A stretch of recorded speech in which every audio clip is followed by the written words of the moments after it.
Welcome back to This Week in Film. This Week in Film. It's the weekly podcast where we get together and talk about the movies. I was hoping you could do it the whole way. I was, yeah. Man. We'll get there. We'll try it every week now. All right. But this is the weekly podcast where we get together and talk about the movies we've seen over the past 7 days. I'm Nick Panunto, joined as always by Midwest Matt Lauer. Matt, how is it going? Excellent, Nick. How are you? I'm doing just great. I've seen 2 movies this week, and hopefully it won't take us 2 hours to get through them. I have also seen 2 movies this week, and I don't see either of them taking 2 hours to get through. But one does involve a preview corner, so look forward to that big ticket. Oh, great. Looking forward to Preview Corner, which makes me think that you saw the movie Us. I did. Oh, boy. What was the other movie you saw? It's called Creep 2. Creep 2, okay. The 2 movies that I saw were not Get Out, like I said I was going to watch. Damn because it, Nick. I just didn't. But I did watch the movie Moana, the Disney movie Moana. And I watched another animated DC movie called Justice League Dark. No, okay. So I'll talk about both of those. Cool. But why don't we start with Us? Because I don't want you to spoil it. Okay. For right. When I see it in 6 years. Yeah, definitely not a movie that you would want to have spoiled before you see it. So, yeah, try to get around to seeing it before you do end up hearing stuff from other people explaining too much. But all right, so that comes with a preview corner then, and brought to you by the Big Ticket. Thanks, Big Ticket. Me and my mind were out seeing Us, and the royal we. Exactly. Before the preview, the actual previews, there was a commercial for the Twilight Zone, which I guess Jordan Peele is also involved in, and I'm kind of excited about it. So Twilight Zone's coming back. It's going to be on like ABC streaming or something like that, so I'm not sure how I will see it because I don't have cable and I'm not going to buy some streaming service from ABC. But whenever I get around to it, it looked pretty good. Okay. All right, so let's see. Here are the previews. The first one is called The Best of Enemies, and it's been mentioned before. It's a movie where there is a white man who is in the KKK, because I'm pretty sure that's a prerequisite for that. It's the Sam Rockwell, right? Yeah, and he makes friends with an African-American woman who, she's African-American, so the conflict's already baked in there. But then they become friends, and it's based on a true story. Now, in the preview that I saw, I don't think that this movie actually is going to be including any footage of the actual people. But this is one of those previews that also has them talking to the people that it's based on. So, it as you've pointed out, it's sort of a cliche story setup. But maybe they're trying to counter that a little bit by showing you the real people. Because it did actually, for me, I was like, I'm a little more interested now that I see that I've actually seen the people. Okay. And then there was a movie that I called Brad Pitt is Ugly, which turned out to be a Quentin Tarantino movie that's going to be coming out called Once Upon a Time in Hollywood. And in this movie, Leonardo DiCaprio plays an actor, and Brad Pitt is his stunt double. And I'm not quite sure what the plot of this movie was, but it looked interesting. And I, in spite of not really liking the hype around either of these guys, Brad Pitt and Leonardo DiCaprio have both grown on me over the years. So I'm pretty stoked to actually see them in a movie together, acting together. I feel like they should have kind of a good stage chemistry. And There are a lot of I other saw- famous. Go ahead. No, I saw that trailer because I guess it came out yesterday. But I saw that trailer, and I feel like I remember reading somewhere that the movie, while it's about like Hollywood, it's also about Charles Manson and the Manson family, which they don't touch on at all in that trailer. Oh yeah, there was nothing of that in the preview. So maybe what I heard was incorrect, but I was like waiting for like the twist the whole time with the movie. So. No, I think you're right, because I think I had heard something mentioned on a podcast earlier this week about a movie that Brad Pitt was in, where they were saying something similar to what you were about, like, okay, so what's the Marilyn Manson, or not Marilyn Manson, the Charles Manson part, yeah, you're right though. There was nothing about it in the preview. But I agree. It looks interesting. Yeah, it did look interesting. And let's see, we got another one for Pet Sematary. Although this is a new The same preview. one? No, it's a new okay. preview, and it actually looks really good. I don't get too excited about the idea of like just coming out with a different preview, because that just means somebody edited it differently. But this preview was pretty good. So if this happens to be more accurate to the movie than like what it's going to look like as a whole, it looks a little more compelling. Although in the preview, it's like, from Stephen King, the author of It and The Shining. I'm like, I don't think at this point you really need to explain who Stephen King is. Exactly. I mean, I guess I can't blame him, but I thought it was kind of funny. Because, yeah, if you even know what those things are, you already know who he is anyway. And then I saw a preview for a movie called Shaft, which is, I think, a sequel to Shaft, with Sammy Jackson and some other people, including, I think, the original Shaft. It's Sammy Jackson now? Samuel. Oh, I thought you said Sammy Jackson. Well, we're pretty tight, Nick. I don't know if it came out that way, then I'm just going to pretend I'm that cool. Okay. So, yeah, and in this movie, I don't know why it's called Shaft. Like, maybe I missed something on the screen, but I felt like it should have been called, like, Son of Shaft or something, even though he's in it the whole time. I feel like the last movie was called Shaft, so if it's a sequel, why not tag something on there? Yeah, I had no idea they were making a new Shaft movie. Yeah, and it's a lot of him hanging out with his son, and I think the original Shaft is his father. So, I don't know, it actually looks pretty funny. So there's that. And then I saw another preview for Dark Phoenix. And the only thing that other than that it's still going to be bad, that preview made me think was, when did we give up on special effects looking realistic? Because it just kind of occurred to me that, like, at this point, there's just sort of an accepted CGI quality to things. And, like, the basic standard of CGI now isn't really about making things look convincing anymore. It's just really pretty animation. Do you know what I mean? I don't. Like, there's a certain, like, if I were to say things look very CGI, you'd probably know what I mean. Right? Yeah. Yeah.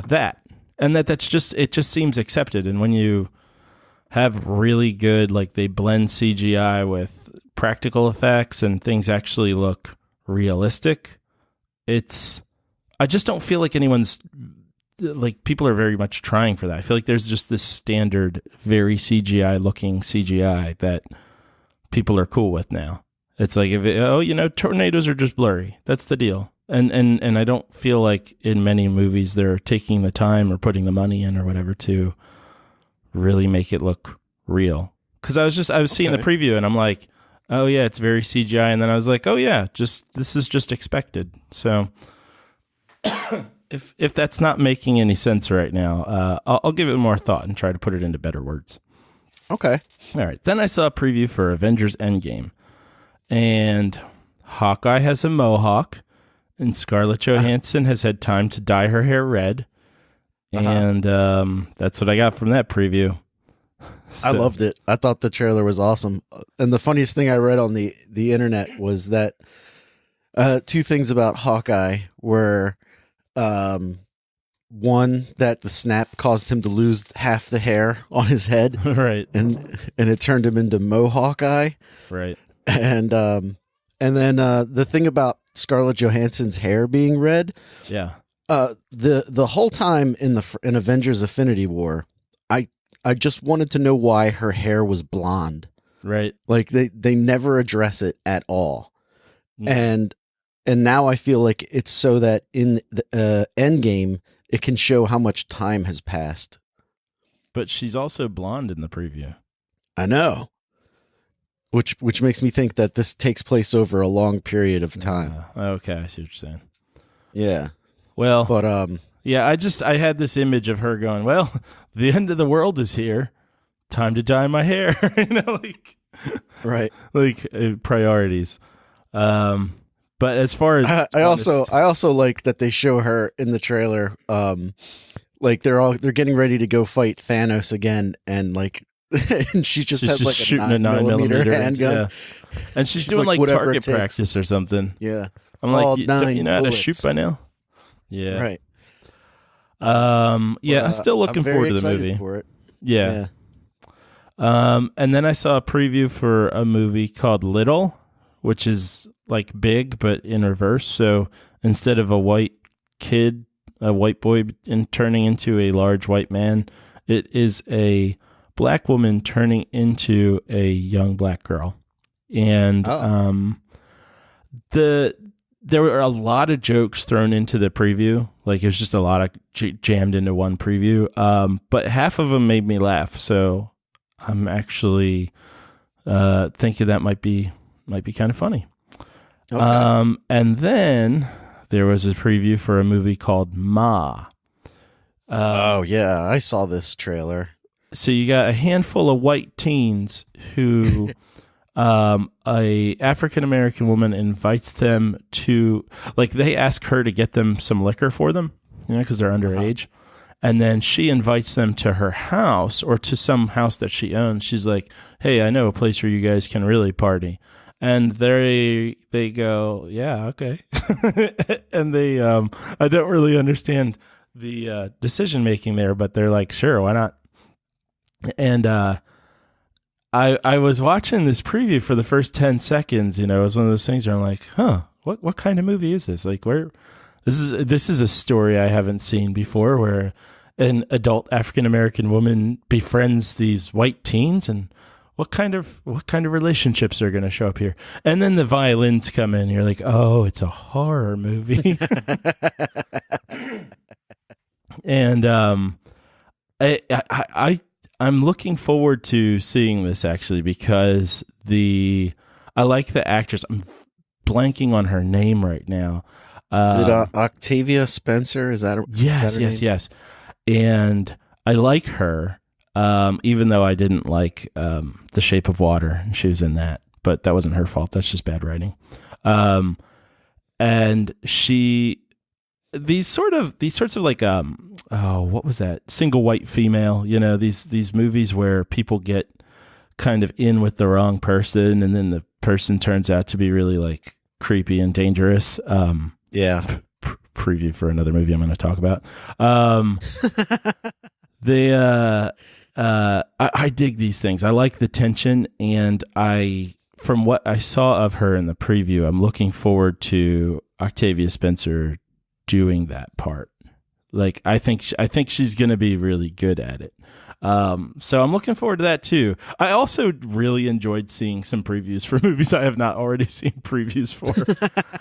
And I saw that movie, what is it? I don't know. Wonder Park came out in the theaters, and I was so excited because that means I don't have to see previews for it anymore. I don't even remember what that was. Is that about a dog? No, it's about a little girl who has a theme park in her imagination, and it comes to life or something. Oh, all right. Forgotten you even talked about that. Speaking of which, you're not done yet. No, there's one last thing. Because once the previews are done, they're like, hey, let's still throw on something that's like a preview. And it was a terrible commercial for both the new Hellboy movie and, I don't know, some sort of like rewards program. But it was the guy that plays Hellboy looking very disinterested in being there. Like, I've never seen anyone look so much like they don't care and like they're trying to show it. Like, he just looked like he's like, look, I don't want to be talking to you. Just go see my movie. It's going to be the same as the movie that already is Hellboy. And yeah, you go to the theater. It's good for us. Can I go? Can I go? Oh, you're still filming? You're still, you know, that's what this felt like. So that's that. There were some commercials, but you were getting ready to say something. I was going to say, speaking of forgetting things, so I've been going through like all our old episodes and updating the website, and there was a period of about like a 4-week period where we were really into shark movies. Oh yeah. About 6 to 8 months ago. And we talked about your favorite, House Shark, the Meg, 47 Meters Down, The Reef, and The Shallows. Yeah. And I could not remember which of those movies I've seen. Like, I'm like looking at the web pages and I'm like, oh my God. So I have to like listen to the show to find out what movies that I saw. And then like it got to 47 Meters Down and I'm like, oh, I definitely haven't seen this. And I'm talking about it. I'm like, I don't remember this movie at all. And then I start talking about Matthew Modine and I'm like, oh, right. That's that movie where they're trapped under the water and he's got like a hook that he's trying to get to them. And I'm just like, wow, I have completely forgotten. I still don't think you have seen that. Apparently I did because I talked about it. No, I think I was talking about it and you just knew stuff about it. No, I was talking about it. You had seen it. You actually also. saw it? Yeah. Okay. Yeah. See, these are very memorable moments. Yeah. They're all the same movie. But it reminded me that I still haven't seen The Meg and I still haven't seen Open Water. So there's a couple of other movies that I need to get on. Yeah, Open Water is a good one. It's the characters are a little annoying, but that kind of fades as the drama kicks in. It's worth watching. It's better than The Meg, that's for sure. All right. Now the commercials. All right. Yeah. Okay. Yeah. Caramel M&Ms sound gross. Next. Okay, I don't know what this is a commercial for, but it's just another observation that like kind of like the CGI thing where I'm like, hey, when I step back, I can't help but notice. And what I couldn't help but notice is that 50 Cent's birthday song is used in tons of commercials. That's it. Oh, people just love using that song in commercials. I was like, man, that's in everything. All right. So, Us. Yep. Okay. Us. This is a movie by Jordan Peele. And this is just his second movie, right? He did Get Out like 2 years ago. And this movie is about a family who goes on vacation and starts getting chased or attacked by doppelgangers of themselves. All right. And that's pretty much, you know that from seeing the preview. And there's not much more I can say about the plot, really, because to go into it more would probably ruin the experience a bit. It wouldn't necessarily spoil every twist and turn, but a big part of the movie is trying to figure out what's going on. So I don't want to go into that too much more. It stars a woman named Lupita Nyong'o and Winston Duke, both of whom you might know from Black Panther. In Black Panther, Winston Duke was the guy from the like nearby tribe that like challenges him. He fights him at the beginning, and then like spoiler alert for Black Panther, comes back at the end with his people to help out. Right. Okay. And if I'm remembering correctly, Lupita Nyong'o is one of the women who are kind of working together with Black Panther when he goes undercover into the city Not the woman Okay. from The Walking Dead, and not his sister, but the other woman. So anyway, so like I said, there's more to this than just people being chased around, but I want to get into it a lot more. I can tell you about it though, and one thing I would start out with is that the acting's really good. There's one exception. There's one young girl in the movie who's not very good, in my opinion. But otherwise, the acting's really good. There's really great atmosphere, and this is one thing I really am thinking is going to be like Jordan Peele's biggest strength, is that he's very congruent. Like, I think he's very good at developing a congruent vision and having the imagery and the music and the plot work together really well and be consistent. And also, like in Get Out, the characters are pretty enjoyable. There are things here and there that are a little annoying. There are times where the dad can get a little bit annoying, but they're still enjoyable characters. You really like can kind of get into their shoes a bit. And also, like Jordan Peele's other movie, I feel like he brings a kind of a very unique flavor to things, where it's a kind of a balancing act, where it's a little bit funny. It's pretty, scary, but it's got this kind of commercial, but also kind of indie feel. And he's really good at tension, and there's a lot of tension in this movie. So if you like that, if you like kind of being nervous the whole time, check this out. Definitely. There are some flaws in it. And the biggest is probably just like kind of dumb decisions. There are a lot of times where particularly the wife will go kind of out on her own, and it's really, it doesn't make any sense. It's like, why would you go out on your own? Why would you walk away from your family? And why would the family let her go on her own? There's like not nearly enough protesting when she's just walking off. Right. And it doesn't really make a lot of sense, given that the family's very together too. Like, it's a pretty tight family. So it's just weird. And there's also at least one conceit that bugged me. You know how in modern movies we gotta always get rid of people's cell phones? Yeah. Like, one way or another, you gotta get rid of cell phones. There's something kind of like that in this movie, where there are boats available, and the dad's like, I'm done with boats. And I'm like, well, what? No, but boats are a good option here. And I think they're just like, no, we can't have them get on a boat, because that would work. So that I had a bit of an issue with that. But otherwise, it's really good. Not everything hangs together perfectly once it's all wrapped up and done. You can kind of look back and go, oh, okay, there's some holes here and some things that don't really make sense.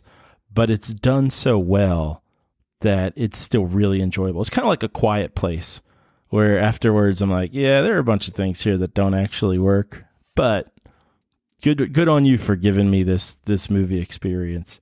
Yeah, okay. And I'll say it was effective enough that, like, I'm going to be presenting at a conference next weekend, so I've been trying. I think I have a bad habit of biting my fingernails, and I've quit a couple times, and I was gonna do that again, so that I didn't have like gnawed down fingernails for this presentation I'm gonna be doing. And I totally like chewed off half my fingernails while I was watching this movie. So it's very effective, and I strongly, strongly recommend it. Not the best movie I've ever seen, but and I think if you were to compare the two of them, Get Out I really enjoyed and felt like it gets a little flaky in the third act. This movie, I don't know if I enjoyed it quite as much, but when it comes to how everything resolves and then like how it's sitting with me afterwards, I'm like, there's some cool stuff that it's pretty interesting once it's over to think back about more. And there's definitely some symbolism that's a little bit more subtle than it is in Get Out. So I won't get into that, obviously, because that would definitely ruin things, but I'd be interested in talking about it once you get to see it, because it's kind of a bit to think about when you go like, let me tease out what some of the symbolism is here. So see it. Okay, great. Us. Yeah, I can't wait to see it, especially after I watch Get Out. Yeah. Okay. Well, then that brings me to the first movie that I saw this week, which was Moana. It's a Disney film directed by Ron Clement and John Musker. And it says 2 additional credits, but I'm not going to click on that button.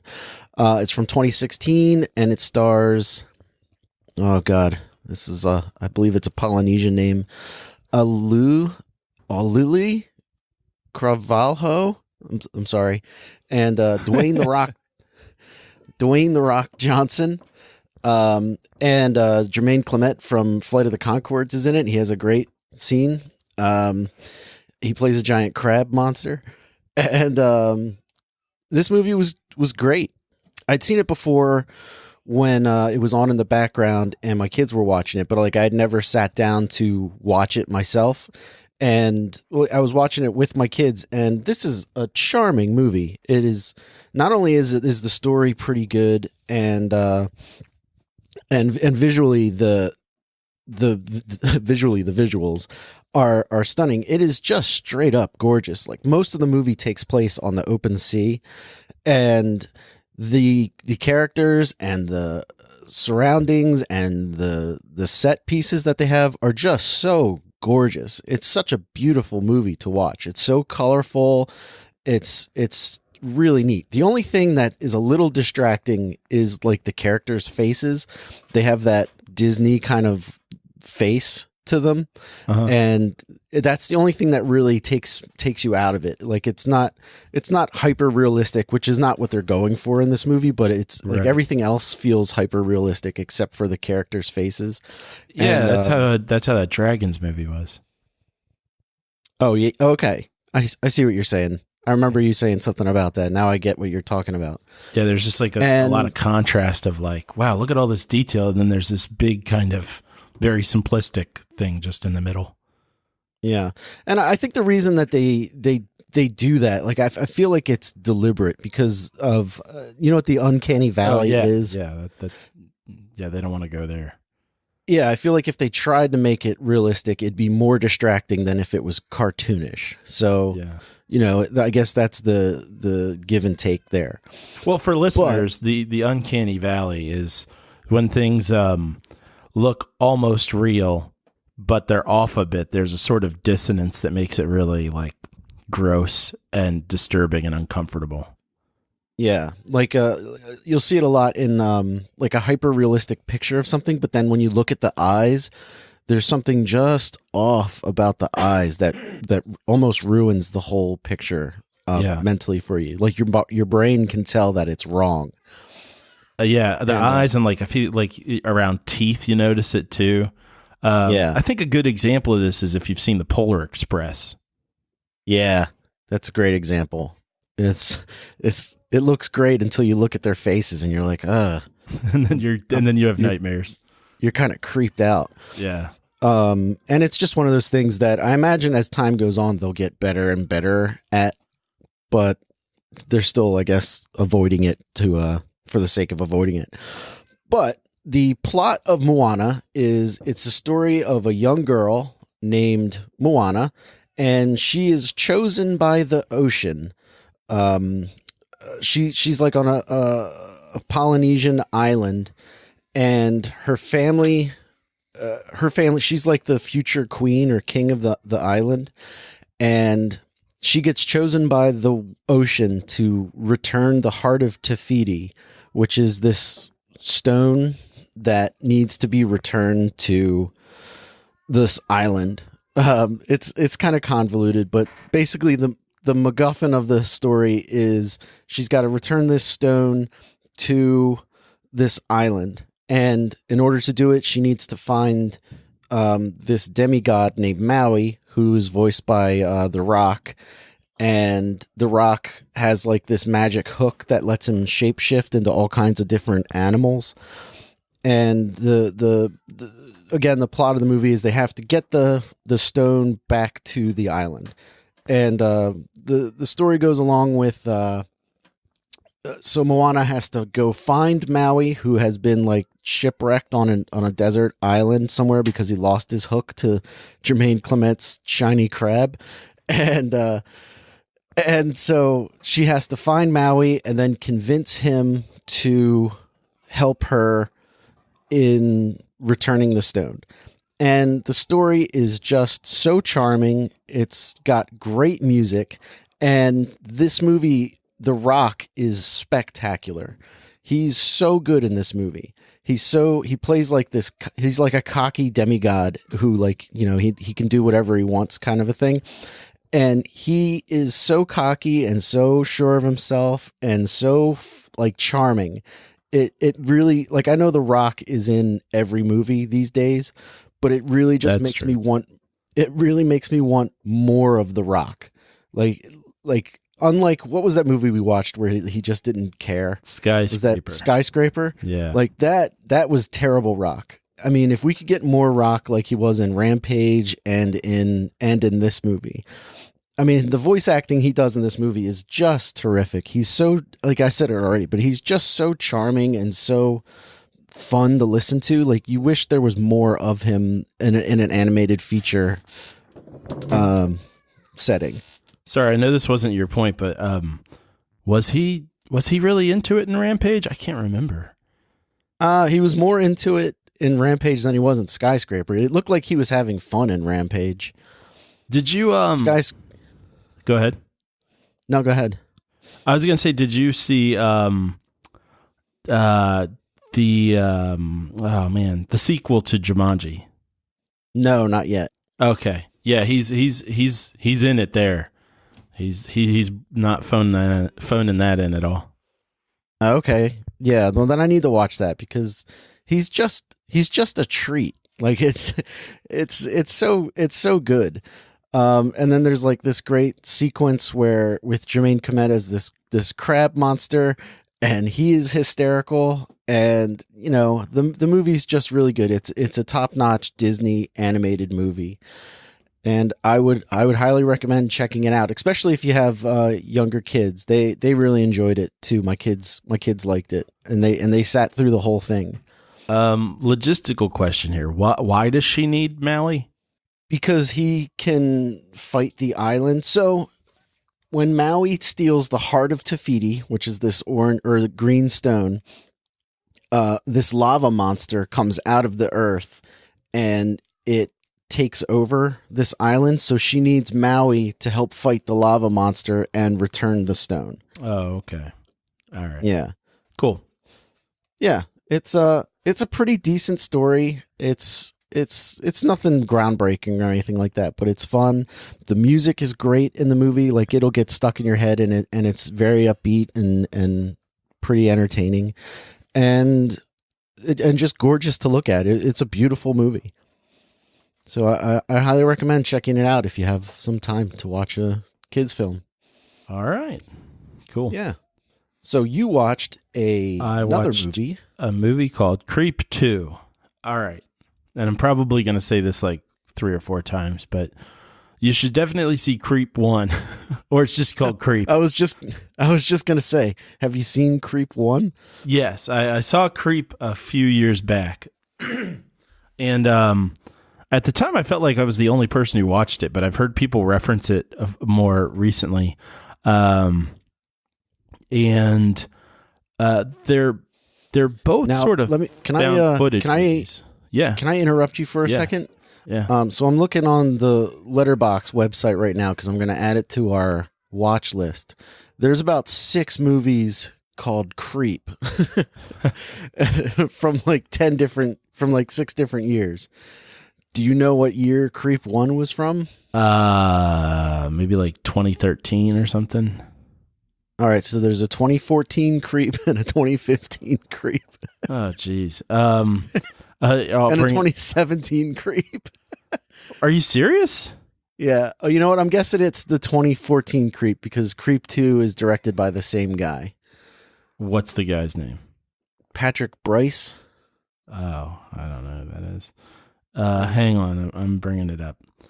Yeah, the 2014 and 2017 one both have on IMDb, both have the same picture almost. So, and yeah, the star is Mark Duplass. Oh, really? Yeah. So the first selling point for this movie is it's 80 minutes long.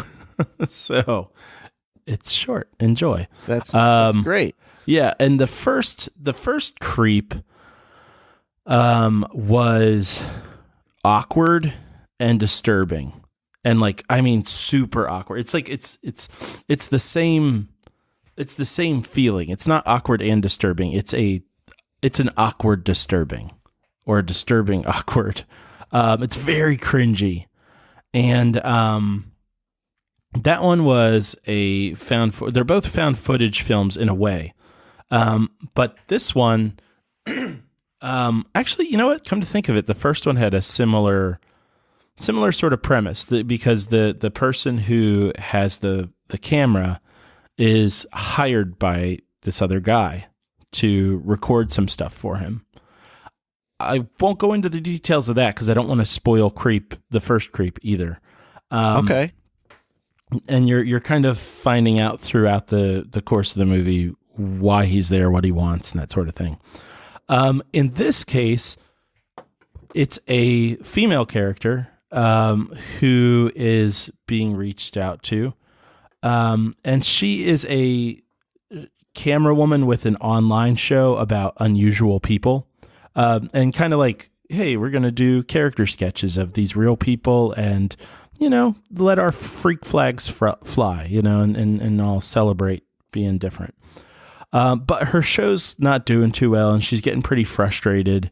And so she's thinking about canceling the show, it sounds like, but then runs across the profile or kind of like a Craigslist, posting from this guy, and goes, all right, let me check this guy out and figure out what's going on here. Okay. And before that all kicks in, there's a scene where you see this guy interact with another person, and there are some contrivances. Like, there's reason for this guy to call the police, but he doesn't. And so if you see that and you're like, man, this movie's going to suck because this feels very contrived. You got a salt shaker there? My family is doing some construction upstairs, apparently. I don't know what is going on. It literally sounded like you were shaking a maraca next to the microphone. I guess you didn't hear 2 seconds ago when it sounded like all 5 of them were stomping their feet. No, I missed that part. Yeah. So anyway, at the beginning, that this one part seems a little contrived, and it might make it seem like the rest of the movie's going to suck, but just keep going because it doesn't. Okay. And there are some weird cuts that don't make sense. Like, there are times where the camera will be in a position that it'll cut to being in a similar position, and you're like, wait, why would someone have turned off the camera for a moment there? Or edited anything out. And so there are a couple things that don't exactly work real well when it comes to details. But when it comes to this being another movie where it's very awkward and cringy, it totally succeeds. It's very good at that. And really? Yeah. This guy, Mark Duplass, he's just... I have no idea what he is in other than this, but he is like just an expert at making me uncomfortable. Okay. Yeah. And there are effective jump scares in this movie, and I don't mean effective in that they like necessarily make you jump, but in the sense that they actually have a reason to happen in the movie. Because a lot of jump scares, it's just like a noise and something flying across the screen, and it's got nothing to do with the plot. It's just like, hey, audience, you're getting bored because this isn't a good movie. Blah! And this is actually like within the movie, it makes sense for these things to happen. Now, again, I'm going to have to be kind of careful with my wording here not to spoil stuff. One of the things that's really interesting, for me anyway, about this movie is And I think it's very much done on purpose. I think it's one of the reasons that the first scene that involves this other guy is included, because otherwise you'd be like, why is this even in the movie? But one of the things that's really interesting about this movie is stuff about this character that she doesn't know. That the girl who's the main character, if you can call her that, I guess the protagonist, doesn't know. And, in some movies, they really want to put you in the shoes of the character where you're wondering what's going on. And in this movie, it's very much the opposite, where you're going like, oh gosh, I do know what's going on. And I could see why she's, responding the way she is. You can still put yourself in her shoes so you can kind of feel for her, but it's extra tense and weird because you know the score, what's going on. And okay. At the same time, one of the other things that makes it really interesting, that stuff, but it doesn't get boring. It's not like, oh, I already know what's going on, so this is all very predictable. And it's not predictable because she's actually very interesting. Like, she responds to things in ways that you would not anticipate. She's got this sort of strangeness to her personality and to what she's been doing in this show that she's had, so that when he does, he'll make some sort of move or say some kind of thing, and you're like, oh God, she's going to, respond in one way that most people would. And then she's like, yeah, all right. And just totally flips things around. And it's funny because you get to see him respond kind of the way you're responding to, where you're like, wait, what? Huh? I wasn't expecting that. So it's cool. And I had a couple years between the first one and the second one, so I don't know how it would feel to watch one and then watch the other right afterward, but I kind of wish I could have done that. Let's see. I think that might be all I can really say. It has a few too many endings. Like the movie, there's a point where it could just end and it's like, no, here's a little bit more. And other than that, it's really good use. And I'd say this of the first one too, really good use of a low budget. And when it comes to it being a found footage film, it works well enough because the person is a camera person. It doesn't feel as like stupid as, let's say like the first Cloverfield, where people are just handing off the camera and you're like, why would you be carrying a camera? Why would you care? So yeah, check this one out. Definitely watch them in order. One thing I couldn't tell is how invested I would be in the second one without having seen the first one. So definitely check them both out. And does the first one also have Mark Duplass in it? Yeah. Okay. Yeah. He's a strange character. Like he was on that show The League on FX about fantasy football stuff, which is a great show. I love it. But like he makes a ton of indie films. Like he's like a writer / director of like these films. Like I think it's him and his brother make films. And some of them are hit and miss. Like I can't say that I've seen many of them, and I can't even think of any that I've seen. But he's like an indie guy. Like he makes these small films that do pretty well. Cool. So that's interesting. Yeah, I can't imagine. I mean, I only know him from these movies, but I can't imagine anybody else doing it as well as he does. Okay. Cool. All right, and then that brings me to the second movie that I saw this week, called Justice League Dark. Now, this is another one of the DC animated films, and this one did not suck. And I think I finally figured out the secret to a decent DC animated film. And it's to not have it be directed by that Sam Liu guy who has directed all the ones that I don't care, and instead have Jay Olivia, who directed Justice League Dark. He is the one who directed all the DC films that I do like. Like he directed the Flashpoint Paradox movie, which was pretty great. And let me click on his name and see if I can call up a few more. He directed the two Dark Knight Returns movies, which were pretty good. He did Batman Bad Blood and Batman versus Robin. He also did Assault on Arkham, which was okay. But yeah, so this guy makes decent DC movies, whereas the other guy does not. And so basic plot of this movie is, so the Justice League are investigating a series of like crimes across the world where these people are freaking out. So let me start at the beginning. This woman who is terrible, like just a terrible businesswoman, is driving a car and she's complaining about something, and she gets rear-ended from behind. And when she gets out of her car, it's the best place she goes to get rear-ended from.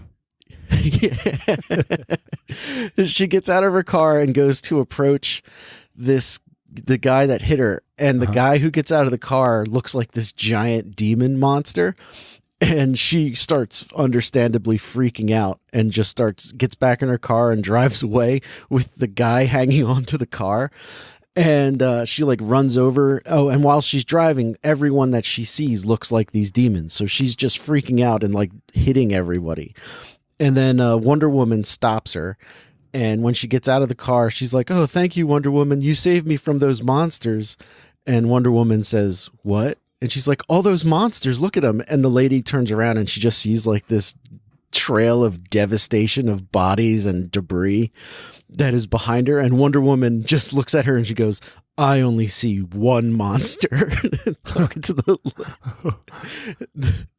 the lady who clearly is disturbed by something and is like, she's like so happy to see Wonder Woman, and then Wonder Woman calls her a monster.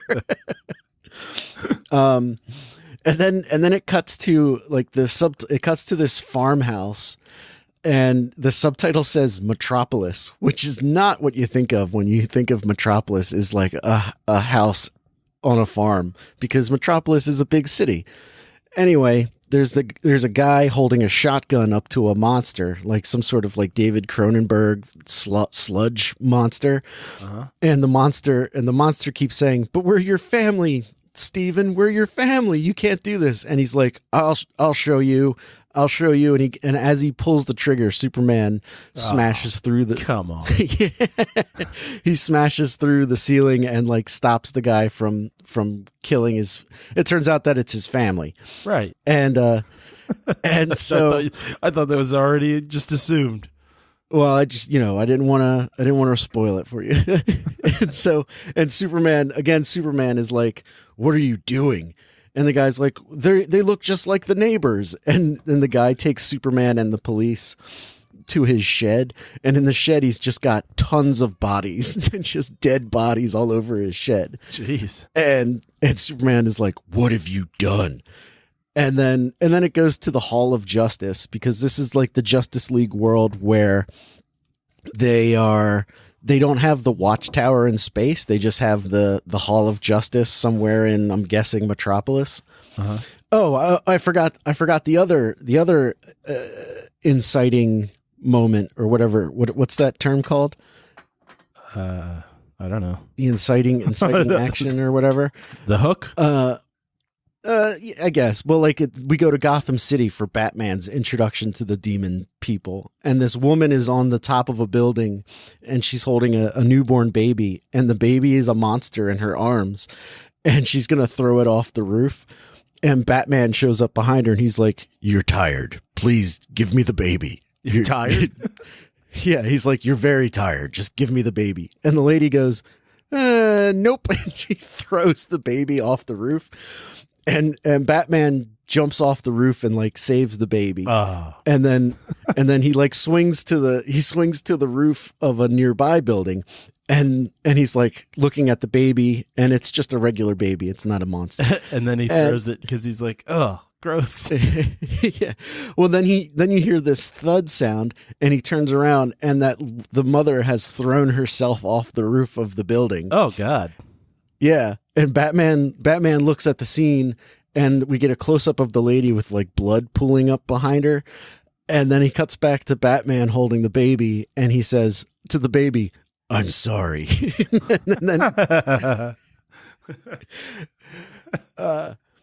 and then we go to the Hall of Justice. Guess you're on your way to being a superhero now. Yeah, where we go to the Hall of Justice, where the Justice League is convened to discuss what's going on, and they're saying that these incidents are happening all over the world, and they're happening with increasing frequency. And Superman and Wonder Woman say, "We think it has something to do with dark magic." And Batman goes, "Magic? Ha."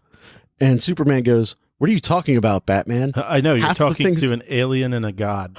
Exactly. And Superman's like, "What are you talking about? Half of the things we deal with involve magic. Even Shazam's powers are based in magic." And Superman goes, "Most things are based in," or Batman says, "Most things are based in science." And he gets up and leaves. And Aquaman or Green Lantern says, "I wonder what," he's in a worse mood than ever.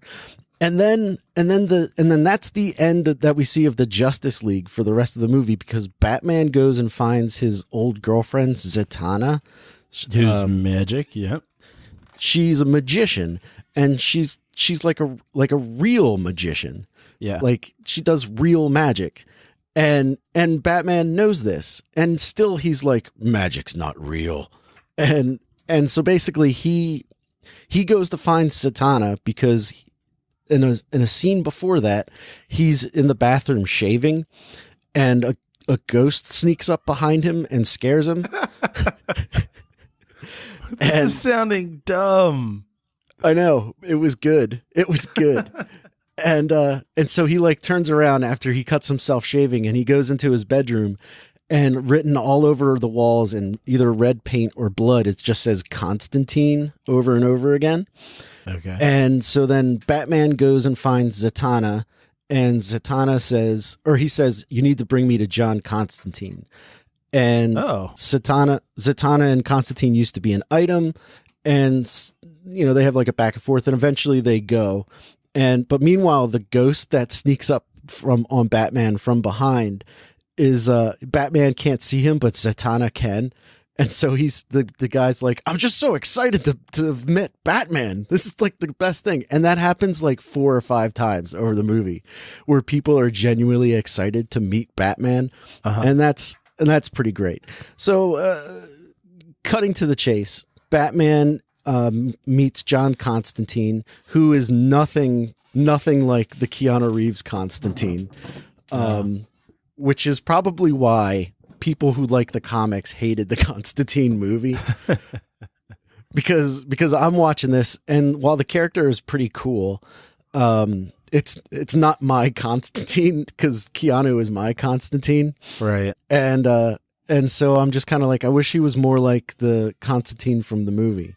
But little fun fact is, there was a Constantine TV show a few years back that was on for, I think, 1 season, and it was pretty well received, but I don't think it did very well, which is why it got canceled. And anyway, the actor who played Constantine was Matt Ryan, not the quarterback for the Atlanta Falcons, but an actor. And he is the voice of the character in the show, or he's the character from the show and also the voice of the character in this movie. So I thought that's a neat little casting decision. I knew Constantine was a DC comic, but I didn't know that it actually took place at all in the kind of DC universe. Yeah, I didn't either. So that's pretty cool. And so Batman joins up with Constantine. Do you know who Etrigan is? Oh man, I know that I ran across him, right? He was on the Justice League TV show for a few episodes. Like, him and Batman had like a rapport. Okay. He's like a guy who's from King Arthur times. Okay. And he turns into a monster demon who fights for good or whatever. Anyway, so he teams up with him. Swamp Thing shows up, and they fight with Swamp Thing until, I guess, Swamp Thing is, spoiler alert, Swamp Thing is killed, but it doesn't make any sense, and they don't address it at all. The guy the ghost who was real excited to meet Batman his name is Boston, and I don't know anything about that guy. I've never seen him before, but he has a very Dick Grayson like origin that they go over real quickly. And so that's the cast. It's basically these magical DC characters, and they throw Batman in so that people like me would watch the movie, and it worked. Batman's got no business being in this movie because everybody that fights is magical in some way, and all Batman has is exploding batarangs. Right. There is one very funny sequence where they're in a hospital and someone casts a magic spell and this giant poop monster comes out of a toilet. Oh. And they have to fight them, and Batman blows it up with like exploding batarangs, and everyone leaves and Batman sticks around for like 1 second and looks into the room where the dead poop monster is, and he just goes. He just makes like a grunt noise where he goes, ugh. And then he like goes on his way because he's, like magic. And it's pretty funny. It's pretty well done. Not at all like in Batman and Harley Quinn where they do the fart jokes over and over again. Right. But yeah, it was a pretty good movie. I really enjoyed it. It's not the best of the DC stuff, but I wish there were more movies like this one than the ones that Sam Liu directs. This one, like the voice acting is on point. It doesn't sound like people are talking and then waiting for the next person to say their lines. It felt like a real film. So if you're looking for a cool Batman movie to watch, check out Justice League Dark. It was fun. Well, and with there being so many comic movies, like live action comic movies over the course of the past 10 years, like the animated stuff seems like a pretty good place to kind of go all out and do weird stuff. Yeah. And this movie's from a couple years ago. So I think it's 2017, I want to say. And I think it's the last one that this guy did as far as his DC movies. So that's disappointing because his movies are pretty good. Like if you haven't seen the Flashpoint Paradox, check that out. That movie is dark and good. I think I did. I think I did see that one. And then I did notice that there's another, I don't know if it's a DC movie, but there's a Constantine animated film that just recently came out. And the guy, that Matt Ryan guy, is the voice of Constantine in that. So I'm going to check that out sometime soon because I like this movie so much. So I don't know what the new Constantine movie, I think it's just called Constantine the Movie. It's out there. Okay. All right. So Matt, that brings us to the part of the show where we rank the movies we've seen this week on our list. And once they're on the list, they're either better or worse than something already on the list. So Matt, where are you going to put Us? I am going to put Us in between Spider-Man Into the Spider-Verse and Happy Death Day. Wow. Way up there into the new number 5 spot. Yeah, it was a tough call. I as far as like whether to put it above or below Happy Death Day, but I felt like it couldn't quite fit in between Happy Death Day and Happy Death Day to You because I'm a little mixed on which one I actually like more. I think it was still the first one, but I think it was good enough to go above it. So there it is. And Creep 2. Well, wait. Yeah. How many stars would you give it? Out of 5? Huh. It's right between a B+ and an A-. So I'm going to say, see, it's right. It feels like it's right between 4 and 4.5. Tell you what, I'll go with 4.5. Wow. 4.5. Okay. And I'm guessing you would recommend or click yes on the like button. Yeah, 100%. Okay. And then Creep 2 will fit between As Above, So Below and The Changeling. Oh, okay. Creep 2. high up on the list as well in the new number 11 spot. And how many stars would you give Creep 2? I'm going to give Creep 2 3.5. 3.5 stars for a sequel. Wow, all right. And I'm guessing you would also say you liked it. Yes. Okay, great.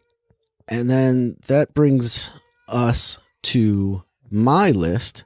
And what did I see? I saw Moana. And I'm going to say Moana. I'm going to put Moana between Wreck-It Ralph and Dancer in the Dark in the new number 11 spot. And I'm going to give it 3.5 stars. And I definitely liked it. And then the other movie I saw was Justice League Dark. And I'm going to say that was... I'm going to say that's going to go in between Ralph Breaks the Internet and In the Mouth of Madness in the new 25 spot. And I'm going to give this movie 3 stars. And I did like it. All right. If you're interested in seeing our lists or interacting with them in some way, you can go to thisweekinfilm.com and find the link to our Letterboxd page where we're updating the list every week as the show goes on. You can also find anything you need to know about the show, you can find from the website, which again is thisweekinfilm.com. If you want to send us an email, you can email us at thisweekinfilmpodcast@gmail.com. So feel free to use that. Matt, anything to plug? Actually, yeah, this week I will recommend a podcast called One Good Thing, which is 2 guys named Paul. They're both British, and they review movies, and mostly movies that have pretty bad reputations. And they try to find one good thing about the movie. But really, in the midst of that, they spend 45 minutes making fun of how crappy it is. But that sounds great. I like them. Yeah, it's a good show. Okay, cool. I'm almost done. I've almost listened to all of the We Hate Movies podcasts. So when that ends, I'm going to need something new. So you should check out Red Handed. Check that. Yeah. So right. I'm gonna plug over my plug. All right, and well, I guess if that's the end of the reel, we'll see you next week in film. Thanks for listening.